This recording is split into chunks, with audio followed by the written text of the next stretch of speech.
Você já parou para pensar que a quantidade de lixo que produzimos todos os dias está diretamente ligada às nossas escolhas? Consumir sem consciência é sinônimo de gastar dinheiro à toa e gerar montanhas e montanhas de lixo. No último dia da Semana Especial Meio Ambiente, vamos falar da relação direta entre o consumo consciente e a produção do lixo no Brasil.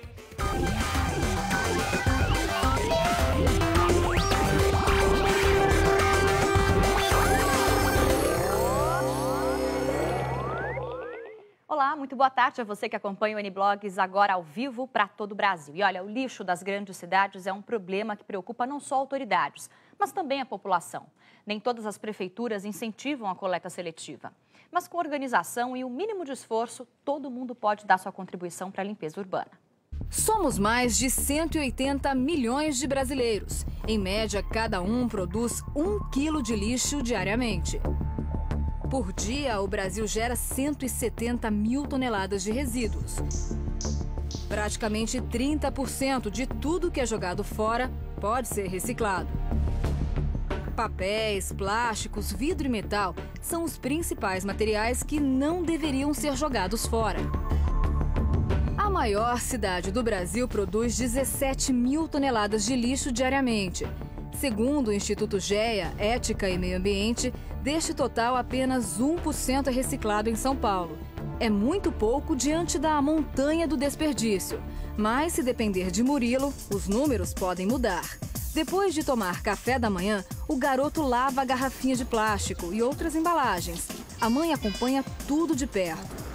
Vamos levar o lixo agora. Qual lixo nós vamos levar? Reciclagem. Depois, Murilo coloca tudo no lixo da coleta seletiva e vai brincar com o dever cumprido. O garoto tem apenas 7 anos, mas já entende a importância da palavra reciclar. Transformar produtos velhos em coisas novas. Sem a coleta seletiva, não há economia de recursos naturais e quem perde é o meio ambiente. Para se ter uma ideia, cada tonelada de papel reciclado evita o corte de aproximadamente 17 árvores. Já a reciclagem de uma única latinha de alumínio economiza energia elétrica suficiente para manter acesa uma lâmpada durante 3 horas. A reciclagem de uma tonelada de jornais evita a emissão de 2,5 toneladas de dióxido de carbono na atmosfera. O gás é apontado como um dos causadores das mudanças climáticas no mundo. Bom, e para falar sobre consumo consciente e produção de lixo, eu vou conversar agora com o coordenador de conteúdo do Acatu, Stanislau Maria, e também com Guilherme Bramer, empresário do Terra Cycle. Para completar o time de hoje, está com a gente aqui a blogueira convidada, que é a Sofia Camargo, do portal R7. Muito obrigada pela presença de vocês, bem-vindos ao N-Blogs, esse é o último dia da Semana Especial Meio Ambiente. Falar de consciência na hora de consumir, o que está ligado totalmente com a produção de lixo, a quantidade de lixo. Qual é o grande desafio de conscientizar as pessoas no que diz respeito ao consumo, Stanislau?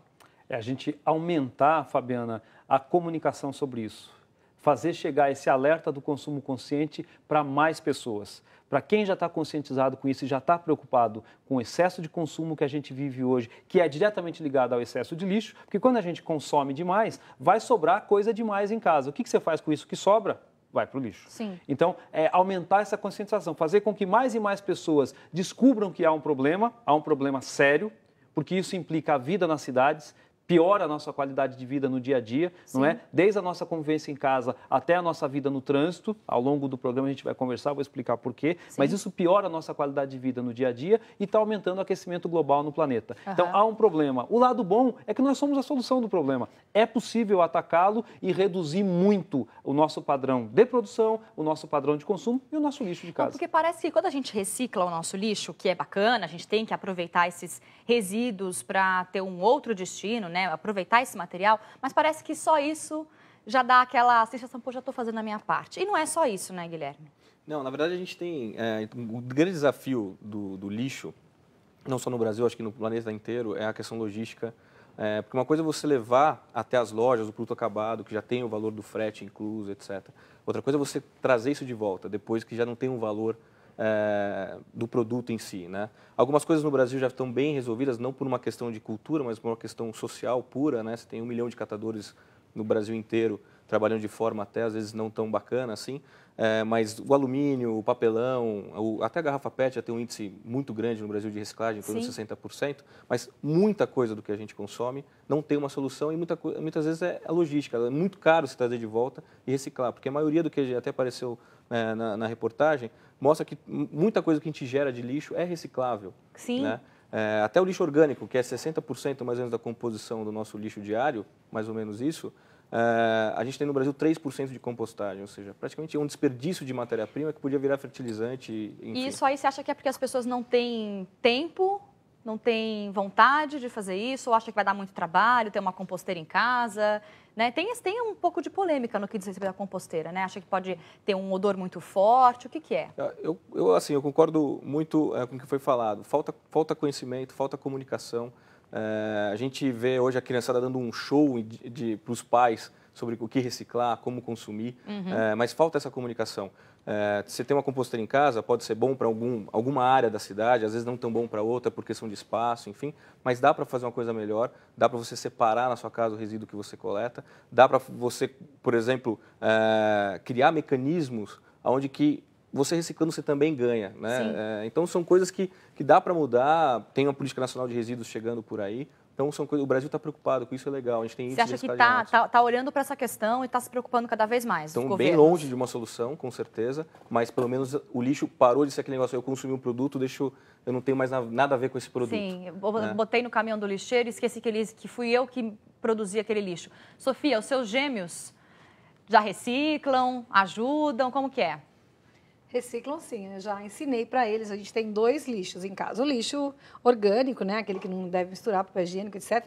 E o lixo reciclável. O prédio faz a coleta, mas você faz de forma voluntária. Tem gente que não participa, tem gente que participa. E aí eles vão lá, comem o iogurte, a gente usa latas, lava e joga no lixo. Então, e é mais fácil educar as crianças, né? Muito Começar pelas fácil. crianças. A gente já parece que já está Essas gerações mais novas, elas estão mais abertas à negociação. É muito mais fácil. Mas eu queria perguntar para a Sofia, qual é o espaço que você tem lá na sua casa para reciclar? A sua área de serviço é grande, é pequena? Como é que você bota os teus lixos, né? O lixo sujo e o lixo limpo?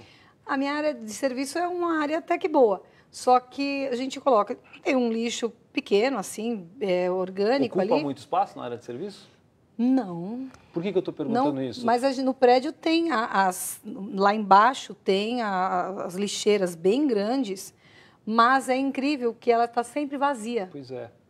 As lixeiras, por exemplo, eu quando junto muito jornal e junto muito, eu mesma desço, levo o jornal, ponho. Mas eu sempre abro, é incrível, está sempre vazia. Você perguntou do tamanho da área dela, por quê? Porque você comentou na tua fala com o Guilherme que muitas vezes as pessoas falam, é muito difícil, eu não tenho tempo, e tem uma terceira desculpa, eu não tenho espaço. Então, muitas vezes as pessoas não cuidam do seu resíduo sólido em casa com essas 3 desculpas. Não tem tempo, não tem espaço, ou então dá muito trabalho.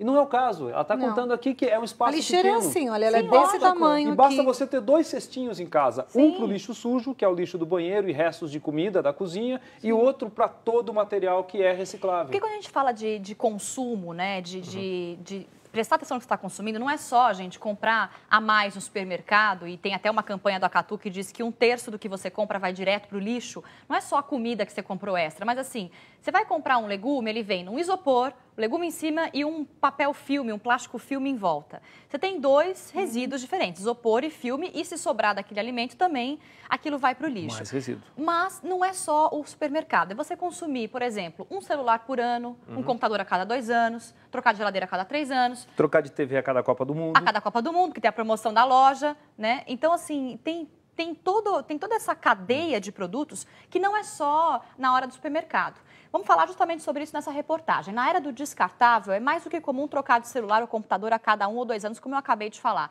Mas o comum não é necessariamente o mais certo. Você sabe para onde vai todo esse lixo eletrônico? Agora tem uma boa notícia nessa história toda. Já está previsto em lei que, em breve, quem compra, produz ou vende esses aparelhos terá um papel fundamental no ciclo da reciclagem. Nada como dar um banho de loja em casa, não é verdade? Comprar uma geladeira nova, trocar a televisão da sala por outra mais bonita, fazer aquele armário dos sonhos. Mas para onde vão a geladeira velha, a televisão antiga, o armário usado? O crescimento da economia do Brasil tem formado um verdadeiro exército de consumidores. São milhões de pessoas que se desfazem todos os dias de eletroeletrônicos. Muitos deles, às vezes, até funcionam. Mas como resistir a produtos modernos, que ocupam menos espaço, gastam menos energia e chegam até a ser mais baratos? A verdade é que no Brasil, quem precisa se desfazer de um produto eletrônico não tem muitas opções. A doação é uma prática comum, mas não resolve o problema. Mesmo depois de anos de uso, o produto não pode ser descartado em qualquer lugar. Um dos objetivos da Política Nacional de Resíduos Sólidos, regulamentada em dezembro do ano passado, é dar um fim correto a esses materiais. Dividir a responsabilidade pelo descarte de eletrônicos entre fabricantes, lojistas, importadores e, mais importante, consumidores. Um processo que já existe em países da Europa, por exemplo. Será a chamada logística reversa. A ideia é que o consumidor devolva o aparelho antigo na loja em que o comprou. Aí o lojista entra em contato com a fábrica, que se responsabiliza por buscar e desmontar o equipamento. O que for contaminante é descartado de maneira correta e o que puder ser reaproveitado, como plásticos e vidros, encaminhado para indústrias de reciclagem. Mas representantes do setor dizem que isso só será possível com o apoio total do governo. Nós esperamos que o poder público seja um elemento que vá fazer investimentos, vá poder orientar, vá poder financiar recicladoras, novas tecnologias para que esse processo gire. Redução de impostos às empresas que possam iniciar esse processo. Parece que essa nova lei aí vai ajudar a recolher ou dar alguma vantagem para o consumidor entregar aquele produto antigo. O nosso diretor de TV, acabaram de soprar aqui no meu ouvido, foi comprar uma geladeira nova, a loja deu R$50 de desconto e ainda levaram a geladeira antiga dele. É isso que vai acontecer com essa nova lei? Ou é mais ou menos isso? É mais ou menos isso. É mais ou menos isso. Explica pra gente. A lei foi sancionada no ano passado, né? Passa agora por um processo de regulamentação no Ministério do Meio Ambiente, deve entrar em vigor ainda esse ano. A previsão final de julho, começo de agosto. Mas ela tem uma série de medidas, né? Eu destacaria dois, não sei se o Guilherme concorda. Eu destacaria a obrigação dos aterros sanitários. O Brasil vai ter que banir em todos os seus 5.600 municípios o lixão. Eu vivo dizendo, eu falo em tom de brincadeira, mas é muito sério, essa é uma obra muito mais importante que os estádios da Copa. Precisamos fazer aterro sanitário. Estádio da Copa não é prioridade. É elefante branco. Né? Então, a questão dos aterros sanitários, nós vamos ter que construir no Brasil todo, e a questão da logística reversa. O que é a logística reversa? Vamos explicar. É quando o produtor ele tem que se responsabilizar também pelo resíduo que gera depois que eu uso aquele equipamento. Um exemplo clássico, celular. Quando a pessoa usou o seu celular, e a dica que a gente dá, use o celular até o final da vida útil dele. Espere ele quebrar, ele não funcionar mais. Não seja seduzido a trocar o celular a cada 3 meses. Use até o final. Né? Então, depois que usou até o final, você tem que descartar aquele celular.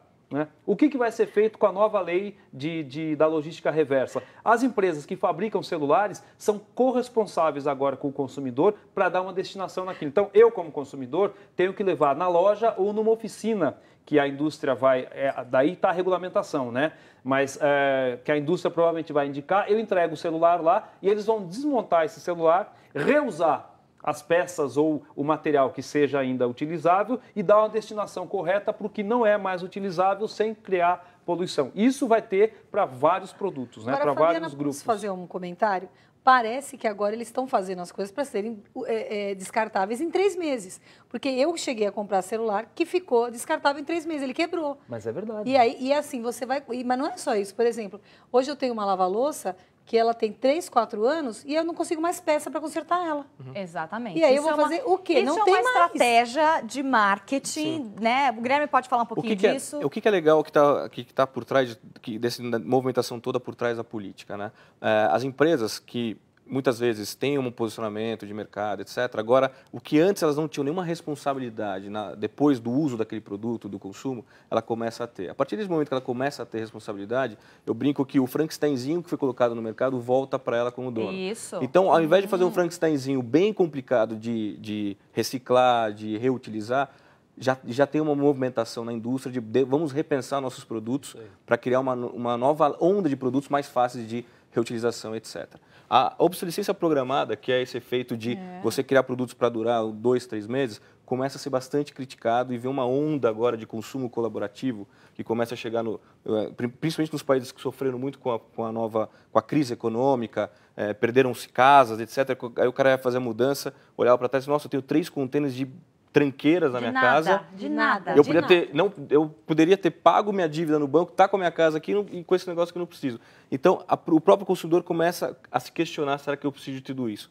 Não é a realidade nacional. O Brasil está naquela fase de vamos comprar, porque a economia está crescendo, Nunca etc. teve também, né? Mas o importante é que as coisas começam a ser discutidas, projetos, conceitos, as empresas estão pensando, será que vale a pena alugar ao invés de vender? Então, são coisas que começam a ser discutidas por causa de uma política que o Brasil está colocando. Claro. Então, isso é muito bacana ver acontecendo. Sim, não. E assim, a gente começa a ter uma noção que a gente consome aquilo que a gente precisa. Por que eu preciso ter 3 televisões em casa se eu moro sozinho, ou se eu moro com o marido, ou se, sei lá, tem 2 quartos, só para que ter 3 televisões em casa? Eu costumo brincar assim, será que eu preciso de uma furadeira ou preciso do furo da parede?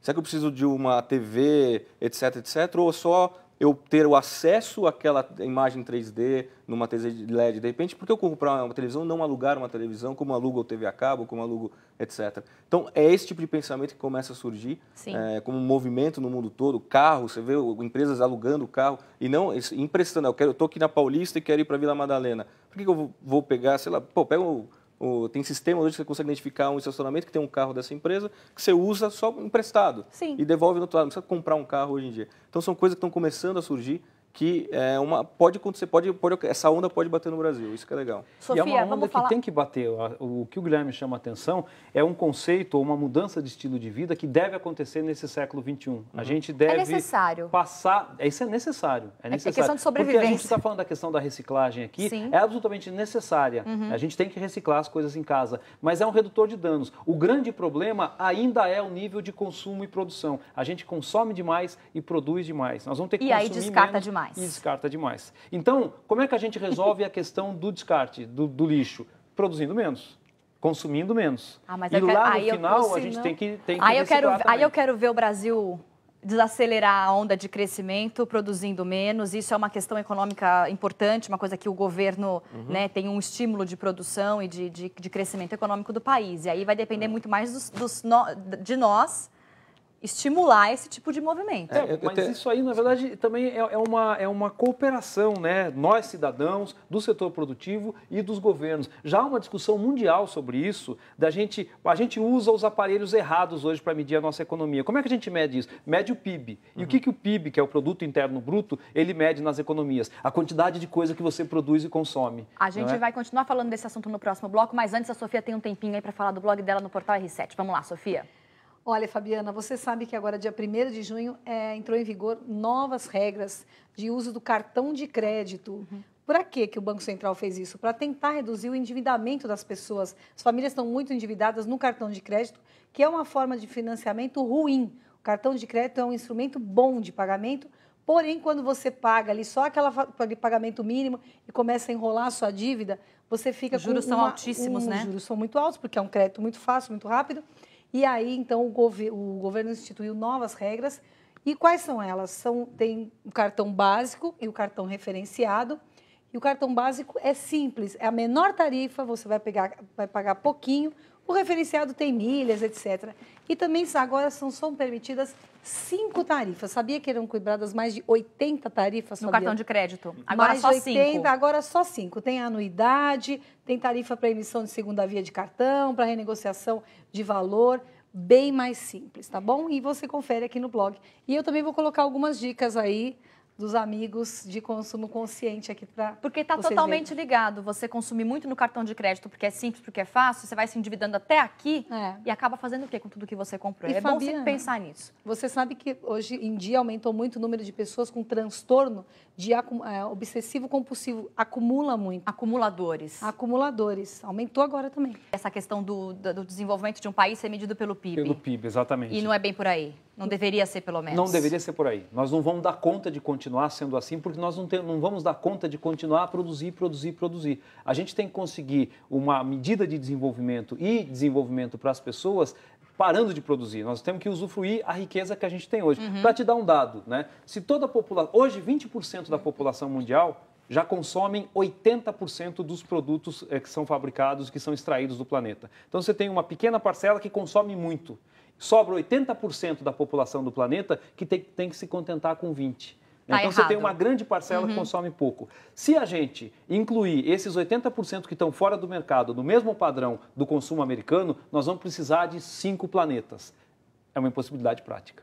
Exatamente, não dá para a gente ter 5 planetas, vamos ter que diminuir o consumo. E também tem aquela questão dos recursos, né, Gui? Pois é uma coisa que a gente estava conversando aqui. Na verdade, assim, vai ser pelo bem ou pelo mal. A gente vai ter que ser mais sustentável no momento que os recursos começam a faltar. Então, vai ficar muito mais caro você comprar um produto novo em breve, porque tem minerais, tem matérias-primas que estão começando a ficar bem difíceis de se achar no planeta, então isso encarece toda a produção que tem. Então, esse negócio de vender mais, as empresas vão ter que começar a repensar também um modelo diferente, e por isso que eu acredito muito nessa questão de aluguel de consumo. É muito mais não ter a posse, mas sim o acesso ao bem, aquele produto, etc. Vamos colocar na tela aí, gente, o site do Guilherme, o de Escola aí, que é uma proposta bem bacana de aluguel, de troca aí de produtos, de serviços, né? Você empresta o produto, a pessoa usa e depois devolve. O Acatu tem dicas de consumo consciente. Temos várias dicas, né? Então, quem quiser aprender mais sobre consumo consciente, o que fazer? É só navegar no nosso site, é o www.acatu.org.br. Tem também o Acatu Mirim, que é um site dedicado para as crianças. Então, pais e mães que já querem dar o bom exemplo para os seus filhos, apresenta para eles o Acatu Mirim, que a gente fala de consumo consciente de uma maneira mais lúdica, mais brincalhona, que é para atrair a gurizada. E aí eu fico pensando que a gente está num momento da nossa sociedade em que a gente tem que ter para ser e não ser para ter o que é necessário para viver bem, né? Então, isso é um problema muito discriminatório, onde você só é se você tem, né? E isso está totalmente ligado com o consumo consciente e com as suas necessidades. Sofia, dá a dica aí do que vai ter no blog em relação a esse assunto. Bom, daqui a pouco a gente vai colocar o quanto você é pesado para o planeta. Quanto pesa? Qual é a sua pegada? Se ela é verde, cinza, negra? Enfim, vai ter um link aí para você ver, fazer um checklist aí de como é que você está se comportando, bem ou mal. Das suas ações no planeta, né? Eu tô com medo de fazer o meu. Eu já fiz o meu. Vou dizer que não tem planeta suficiente. A gente tem muito que melhorar, gente. O Uniblog de hoje vai ficando por aqui. Agradeço a participação do coordenador de conteúdo do Acatu, Stanislau. Obrigada. Eu que agradeço. Muito bacana. E o Acatu está à disposição. Bacana. Gui Bramer, obrigada mais uma vez aqui no Uniblog, sempre esclarecendo as coisas bacanas. Sempre um prazer estar aqui discutindo esses temas que eu gosto muito. Ótimo. Sofia, obrigada pela participação ativa aí. Continue com o trabalho sério com os gêmeos, hein? Na semana que vem vamos falar da chegada do frio e como isso muda a nossa rotina. Saúde, alimentação, lazer, mudanças de hábito. Mande e-mail para o Uniblogs ou dê sua sugestão via Twitter no @NiblogsTV. Eu te espero às 2 da tarde. Obrigada pela companhia. Tenha um ótimo final de semana. Tchau.